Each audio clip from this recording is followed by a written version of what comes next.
医者が言うには、父さんの足はもう元には戻らんとのことだ。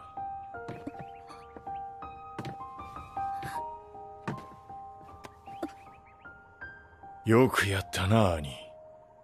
お前はもっと強くなれる。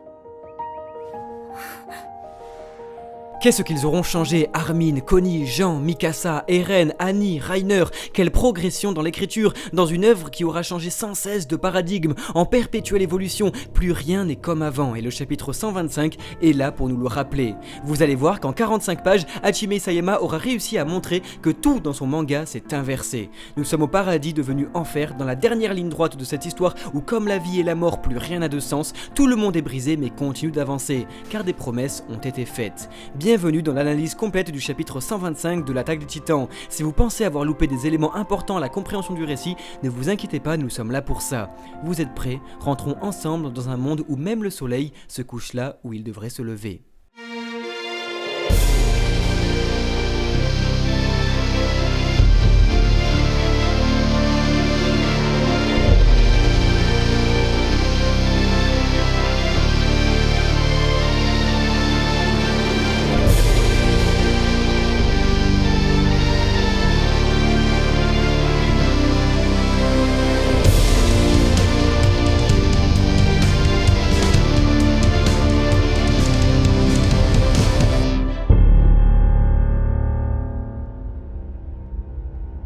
Quel sentiment doux amer de voir un Armin adulte paniquer alors qu'il est celui censé analyser et tempérer. Aujourd'hui dans l'ombre du Major, le questionnant sur son droit d'existence pour avoir été choisi à la place de celui que rien ni personne ne pourrait remplacer.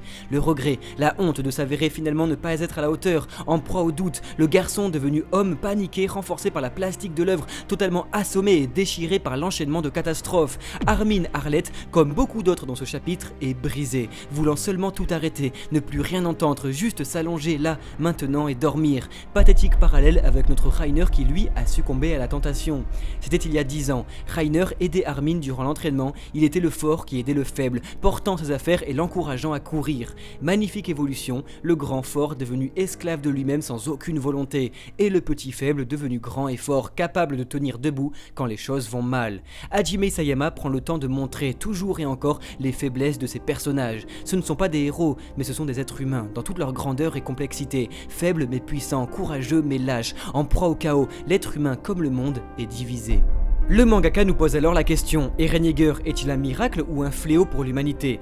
Dans tous les cas, une chose est sûre, il est la part sombre de celui qui autrefois commandait, s'élevant au-dessus des autres, devenant la figure du guide ultime, du demi-dieu effroyable qu'on ne peut pas comprendre et qui pour affronter des monstres en est devenu un, abandonnant petit à petit son humanité pour sauver cette dernière. Immense ironie pour celui qui de son vivant était marginalisé et considéré comme un monstre car prêt à faire des sacrifices et qui se voit aujourd'hui emprunter son idéologie et son salut par ceux qui soutiennent en réalité exactement la même cause, celle de l'utilitarisme. Oui, des sacrifices sont nécessaires pour sauver le plus grand nombre, et voir les gens s'opposer à la part monstrueuse du grand héros lorsque celui-ci était prêt à tuer des centaines de personnes pour capturer un titan féminin était certes frustrant, mais rassurant. Seulement, comme pour notre monde, dans SNK les mœurs évoluent, mais ici dans le mauvais sens, et les gens avec. Ce qui était autrefois considéré chez Erwin Smith comme un acte cruel est aujourd'hui considéré chez Eren Yeager comme un acte nécessaire. Ainsi le monde court à sa perte, et Flock Forster en est la métaphore, l'homme faible devenu fou à cause de la guerre, voyant seulement des ennemis et des alliés, totalement ravagé par la haine et qui souhaite pourtant l'éradiquer du paradis. Un véritable soldat revenant du front, le jeune totalement détestable tabassant le vieux honorable. Flock est un personnage décidément très intéressant, dont la course va sûrement finir sous les cris de joie des lecteurs, et c'est là que réside la force de Shingeki no Kyojin, dans l'effrayante prise de conscience que Flock Forster est en réalité une victime de la guerre, un lâche qui s'assume totalement et qui désire seulement rentrer chez lui, être en paix et libre. Il sera malgré lui dorénavant lié au personnage de Kiss Sadis, véritable bonheur que de le voir lui aussi tenir encore debout. Il est le parfait résumé du manga, le passé qui s'apprête à donner une bonne leçon au présent. Mu par son complexe d'infériorité, le nul, l'incapable, lui aussi dans l'ombre du grand blond terrible, rapidement oublié par celle qu'il aimait et sans cesse rabaissé par celui qui l'a sauvé. Mais l'auteur, comme le soldat, n'oublie pas les paroles de Carla au chapitre 71, qui s'adressait certes à Eren, mais aussi à lui, qui se sadise comme Eren Yeager ou Erwin Smith, né dans ce monde est spécial, se laissant tabasser sans s'oublier, se relevant seulement pour jouer à son tour. Jean, totalement abasourdi par les actions et les paroles de Floch, ne sera pas celui qui mettra fin à sa terreur. Non, ce sera sûrement qui ce Sadis, qui trouvera sans doute aussi la mort, mais surtout son moment de gloire.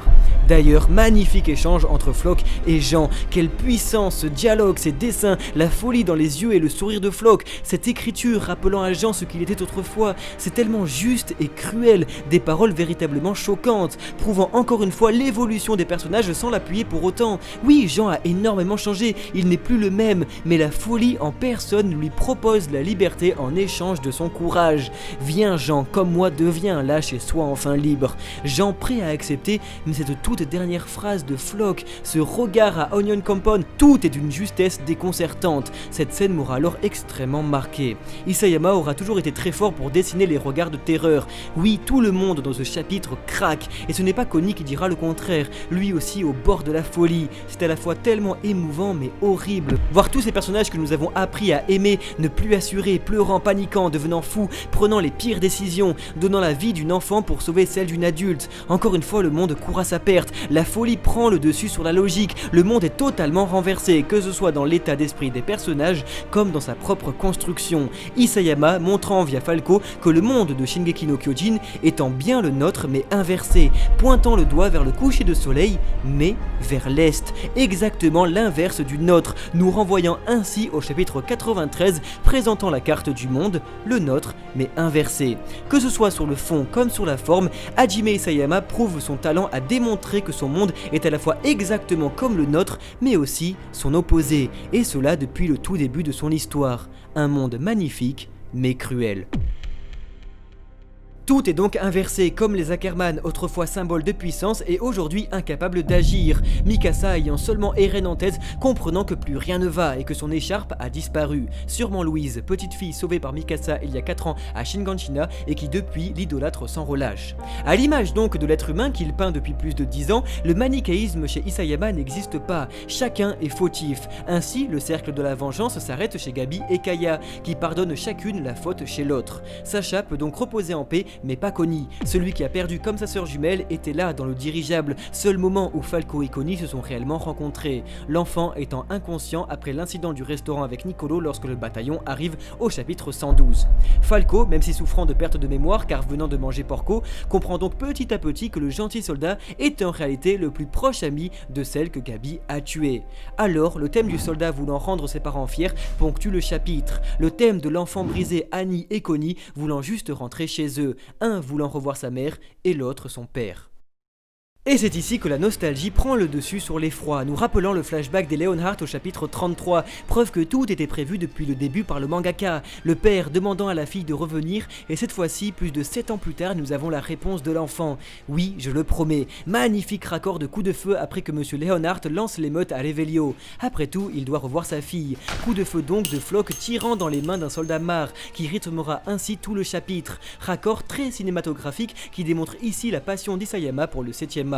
Il est très intéressant d'avoir enfin le retour d'Annie, emmenée bien sûr le plus simplement possible. Faible, fatiguée, froide, Annie n'a pas la force de se battre. Là aussi, le destin ironique la fera croiser bien entendu Itch. Et encore une fois, les rôles s'inversent. L'ennemi avec l'allié, comme Armin avec Reiner, Annie est celle devenue pathétique et faible, et Itch forte et charismatique, contrôlant cette fois-ci la situation. Au courant des 4 années qui ont passé, Annie n'est alors pas surprise par le chaos ambiant. Étrange choix presque facile pour Isayama, comme pour ne pas avoir à lui expliquer que le monde avait 150 000 fois changé depuis son absence. Non, Annie sait déjà tout, et raconte alors ce que nous ne savons pas, sa vie. Monsieur Leonhardt n'étant en réalité pas son père biologique, car à l'instar de Reiner, Annie est issue de parents marres et eldiens. Il est donc légitime de se demander si elle ne viendrait pas d'une famille connue. Annie fut donc adoptée par celui qui allait être à l'origine à la fois de son manque d'empathie, mais aussi de sa sensibilité. Énorme paradoxe, le regret et la promesse. Il faut faut savoir que nous avons déjà réalisé une vidéo sur Annie et tout ce que nous pensons d'elle. L'enfant qui avait vécu l'enfer au paradis, le soldat revenant du front et voulant seulement rentrer à la maison. Pour regarder notre vidéo, le lien est dans la description. Je suis alors tellement heureux d'avoir eu ces pages, le thème de la promesse revenant encore et encore, étant très important pour Isayama. Annie a donc promis, elle va devoir rentrer chez elle, revoir celui qui au tout dernier moment regretta. Celui qui voyait en cet enfant un soldat, un moyen pour une fin confortable, a vu au tout dernier moment sa fille, expliquant alors pourquoi Annie, de toutes ses vies, ne voyait que justification à la réussite de sa mission, jusqu'à ce que, au tout dernier moment, a vu en cet homme son père. Comme Connie qui a une mère qui l'attend, Annie a son père. Kenny nous l'avait dit il y a longtemps, chacun se rattache à quelque chose pour continuer à avancer.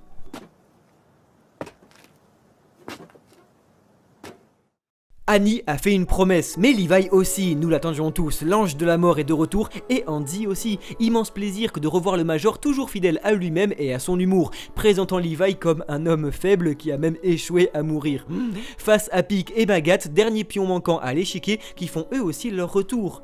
Levi Ackerman se rattache encore à quelque chose qui le pousse à rester en vie. Oui, lui aussi a fait une promesse, et tant que cette dernière ne sera pas tenue, il ne pourra pas mourir. Si Geiger étant toujours en vie et normalement avec Eren, Levi va peut-être intervenir. Mais comment? Blessé comme jamais, il devrait manger un titan pour redevenir comme neuf. Est-ce que Levi va alors devenir un titan avant la fin du manga? Est-ce qu'il va devenir ceux qu'il a massacrés tout le long du récit? Ce serait ici la plus belle preuve d'ironie de la part de l'auteur qui aime jouer et faire souffrir autant ses personnages que ses lecteurs. Encore une fois, tout s'inverserait dans la dernière ligne droite du manga où tous les arcs narratifs arrivent à leur terme. Annie est revenue, Levi aussi, il ne manque alors plus qu'un personnage, celui que l'auteur tente de nous faire oublier mais qui porte en lui la toute fin du manga, Historia.